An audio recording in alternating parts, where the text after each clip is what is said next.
Hello. It's a pleasure and an honor to be here in such a warm gathering of fantastic poets. My thanks to Augusta and Kalle for inviting me again. Thank you to Anja Utler for making translations of these texts. It's a privilege to work with Anja. And kindest wishes in her absence to Nora Gomringer, and thanks to the Künstlerhaus Villa Concordia, where I began working on some of these poems. In October 2019, my then partner, Anna, an interpreter, suffered a major stroke, and among other long-term consequences, this led to aphasia. I remember my first visit to the hospital, and I was given by the consultant one of these light leaflets in which a devastating condition is explained in a few words. And the title of this brochure was, "What is Communication?" What is communication in a relationship?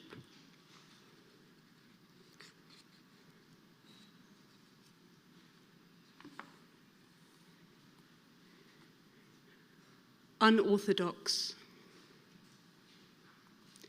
After many months in rehab, you were released into lockdown, and every evening we watched TV. Have I Got News for You? Lesbian costume dramas, repeats of Floyd on France. Then there was the series about Esti, who escapes an ultra-Orthodox marriage in Brooklyn and flees to Berlin. The dialogue was sometimes in Yiddish, sometimes in German. One character makes a throwaway remark, an expression which isn't subtitled. And for a moment forgetting you may have forgotten, I ask, what does it mean? You do know, but you can't explain it, not in so many words. We could look it up in the dictionary, I say, relieved to think that there are answers, that although the words may no longer be spoken, they exist somewhere and can be found, and perhaps one day restored to the lobe of your brain they once occupied. We own so many fine old reference books between us, dictionaries we never consulted as often as we might have done. You used to tell me that if you placed one of the 2 volumes of the Oxford Shorter English on the floor and stood on it, you could solve any problem life presented you with. I dig out the heavy German dictionary and set it down beside you on the bed. You turn the pages hesitantly. Something is wrong. You know what letter the word begins with, but it has gone into hiding. Where does it live within the alphabet? In this atlas of words, there's no place like home.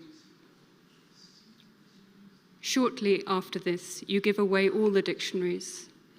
I watch them leaving the house in boxes, the rare Russian grammars you acquired when you lived in Moscow, the ragged thesaurus I bought in Strand bookstore, both volumes of the Shorter English.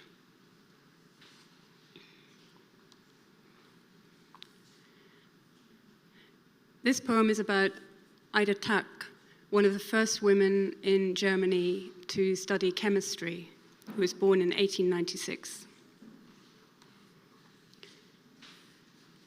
How to discover an element. Learn that the universe is formed of dark matter and ordinary matter. Dark matter is too vast for the mind to grasp. Ordinary matter is comprehensible, being composed of elements. These elements are infinitesimal everywhere. They were formed eons ago by stardust. Heady stuff, but the numbers on paper, they are certainties. Join the line of other curious humans, ancient people who looked closely at the earth and found carbon, gold, silver, and copper, found and named them and learnt their uses. Study, recent research, the work of the previous generation. Some assumptions go unquestioned. Question them. Devise your own version of Mendeleev's organizational chart of known elements. Believe in unknown elements. Believe in endless transmutation. Have a vision of fission. Even as the world fractures, believe in integrity at the Earth's core. Believe in the future. Work with someone you trust. Build your laboratory where you can, in a cellar, in a corridor, in a converted castle, in another country. Soon, in these dark times, there will be many who cannot work anywhere at all. Experiment. Every day the same routine, every day a step off a precipice. Make risk part of your process and practice persistence. Develop an ability to find one thing hidden within another by analyzing X-ray spectra. Order up rare earth metals and minerals, deep mined in 5 continents, platinum ore and columbite, gadolinite and molybdenite. Look in hundreds of kilos of everything, though you find next to nothing in anything. Extract 1 gram, the standard quantity required for proof. Give it a name and a number. In a rare show of sentiment, call it after the old name for the river beside which your beloved was born. It will be voted in, placed in the periodic table. Describe the element's character: a heavy, silver-gray metal, a close-packed crystal structure. Note at what temperature it melts, at what temperature it boils. Publish your findings. Should you even ask now, will it be useful? Will it be dangerous? Will it become part of the engines of planes or form the fixtures of bombs?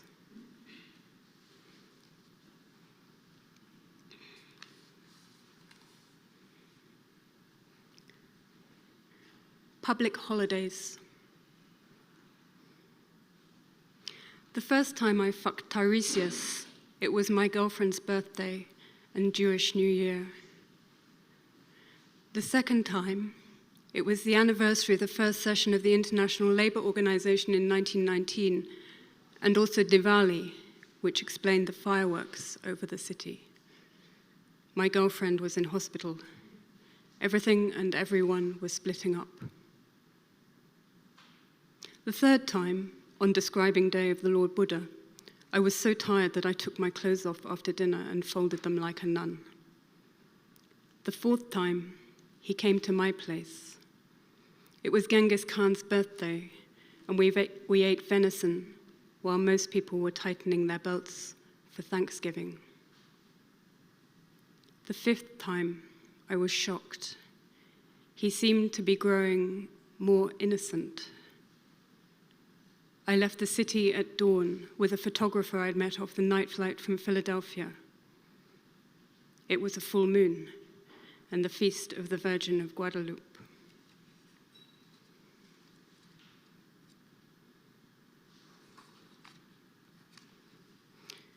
I'll read 2 more poems, and this next one is dedicated to my Munich friends, Mark and Laura, who introduced me to the Eisbach River in the Englische Garten, which is known for its surfers.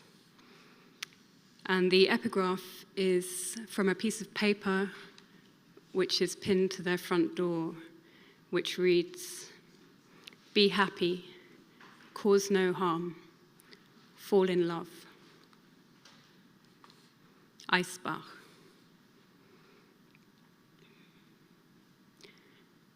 Even in this landlocked city, where bullet marks not yet a century old pit the walls of university buildings, far, far from the blue shores on postcards pinned up on your flat near the Pinakothek, far from those slow rollers, yes, even here, you'll find a cold bore running beneath the ring road along which trams are even now shuddering. Yes, a wave surges from under the bridge, and another. The water will never stop flowing, flows full as thunder through the same low arches, curve and lull, washing over the same shallow rocks, always the same rocks, never the same wave. The surfboard purls under a crest, and the student seems to walk on water, crouching and twisting her neoprene torso, listening to instinct, not turning tricks. The trick is to stay on the deck by not trying to stay on the deck, to stay with the wave by making the stance stronger, adjusting an inch instead of resisting, on and on, carving from one bank to another, and it is impossible to tell whether surfer follows board or board wave, or wave surfer, and whether a surfer creates the spray or chases it as white petals fall from the shadows over the river. Until the tumble, a wipeout in green swell and summer thunder, distant as gunfire. The water whirls away. Fall bravely. Be happy.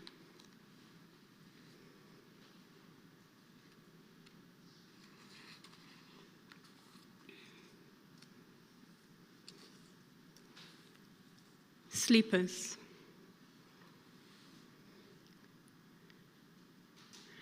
I write these words at night in a small room with your fountain pen. Scratch, scratch, the split nib across the page, and I pause for a word and remember another room, a different quiet waiting for a word, a time before and after speech. Lying in bed, while curving rails below pull the tram through silence into sudden sound.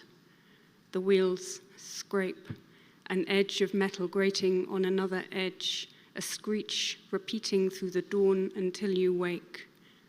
A sound that won't unspool into the distance where the rails are straight. Only at this turn can the journey reach a sleeping mind. How could I see so clearly the tram way down the track with its steel haste, lying in darkness on these sheets, my warm skin against yours?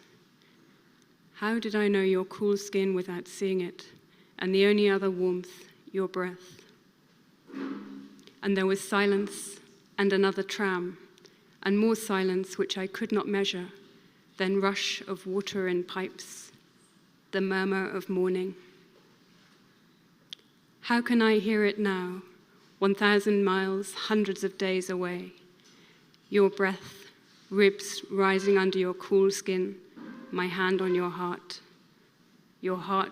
unseen, working those hours in silence, no need for a word. Thank you.